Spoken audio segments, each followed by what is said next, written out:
Start.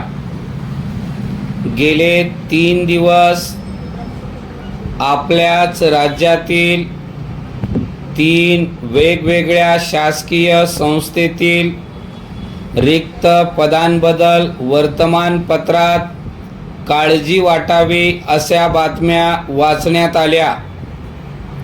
अल्पसंख्याक आयुक्तालयात 2024 मध्ये आश्वासन दिलेल्या जागांपैकी फक्त 5 कर्मचारी कार्यरत आहेत।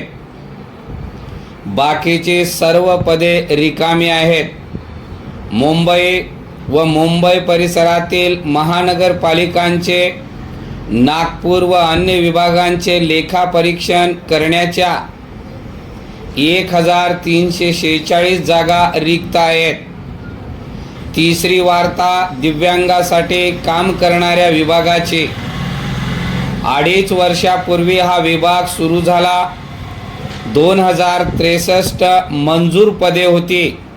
एकही पद भरले गेलेले नाही। 30 लाख जणांसाठी फक्त 8 अधिकारी पदावर काम करीत आहेत।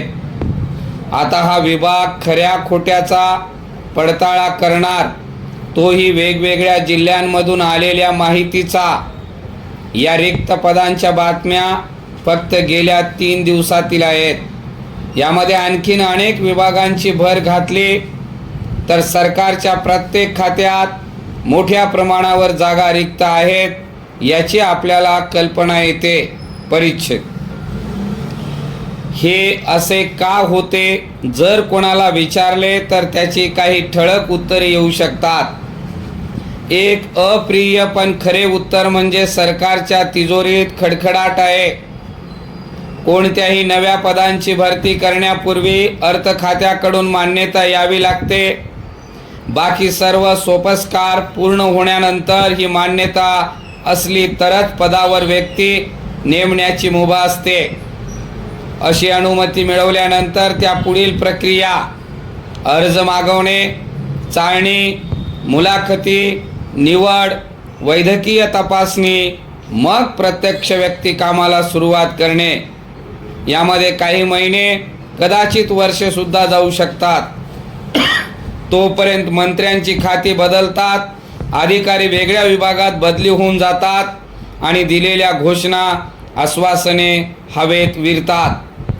सापशिडीच्या खेळात जसे अगदी 90 ते 95 पर्यंत घरापर्यंत पोहोचल्यानंतर पुन्हा घसरगुंडी होऊन 0 पासून सुरुवात, तसे माग नवा गाडी नवे आश्वासन। परिच्छेद सरकारी तिजोरीत पैसे नसणे हा प्रश्न यापूर्वी सुटला नव्हता आणि या पुढच्या काळातही तो सुटेल अशी शक्यता नाही।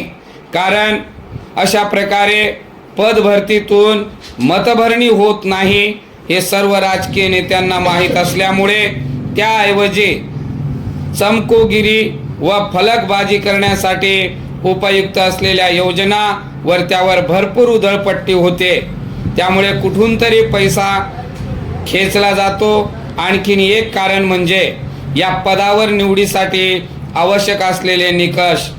प्रथम त्यावर एकमत होणे, नंतर ते कधी बदलतील व त्यावर कोणते काय आक्षेप घेतील सांगता येत नाही।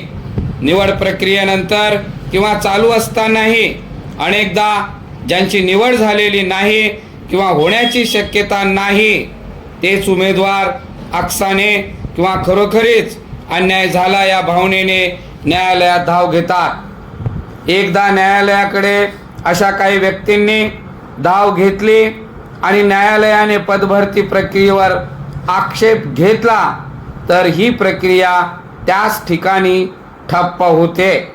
अर्थ खात्याची मान्यता आहे, पण न्यायालयाने पुढे चाल दिलेली नाही। या सर्व कारणांमुळे पदे रिकामी राहू शकतात, पण त्यामुळे लोकांचे हाल मात्र होतात।